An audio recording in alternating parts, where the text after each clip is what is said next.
We now have the pleasure to be joined by Zoe Evans, who's the Atlanta Conference Chair of the NSTA. Thank you so much for being here, and congratulations for having it here in your city. Thank you so much. It's an honor to be here. Awesome. So how has this been for you, this experience, as far as being the chair here in Atlanta? It has been a wonderful experience. Obviously, we're so excited to have an organization like the National Science Teachers Association come to Atlanta and bring all of the wonderful things that are NSTA to our city so that so many of our local teachers can participate in this great event. So we're very excited, and it's been an honor to be the conference chair this year. And so tell us, as the meeting comes to a close, what have been the highlights for you of the conference? I think the highlights for this conference are very similar to the highlights I have for almost all of my NSTA conferences that I've been to, and that's the opportunity to network with amazing educators from around the country. However, for this conference, my personal highlight probably came at the NSTA Awards Gala. It's always such a privilege to be able to see wonderful science teachers be honored for their work. And so sitting there in that room with teachers who work so hard every day to ensure that their students are getting a high quality education was a highlight for me. Why do you think meetings like this are so important for educators?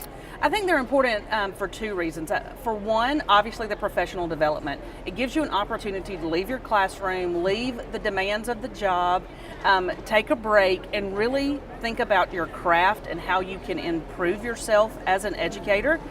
So that's very important. And then, as I previously mentioned, also to be able to network. You're coming with people from around the country. We have similar problems, but then we have very different problems. And so it gives you an opportunity to talk to those people and find solutions that you can take back to your own school setting.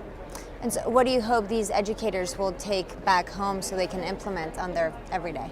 Well, what I hope most that they'll take back home is a sense of excitement. Our conference theme this year was Science on My Mind. And so what we want is for them to leave and for science to continue to be on their mind. And they can ask questions about how they're going to implement three-dimensional science instruction, how they're going to assess three-dimensional science instruction, how they're going to make sure that they are providing a quality instruction for all of their students and a rigorous science instruction for all of their students. So that's what I most hope, is that they will leave empowered, they will leave invigorated, and they will leave recharged to be able to take on the remainder of the school year. Awesome. Well, you've done a fantastic job. So Evans, thank you so much for joining us here. Thank you for having me.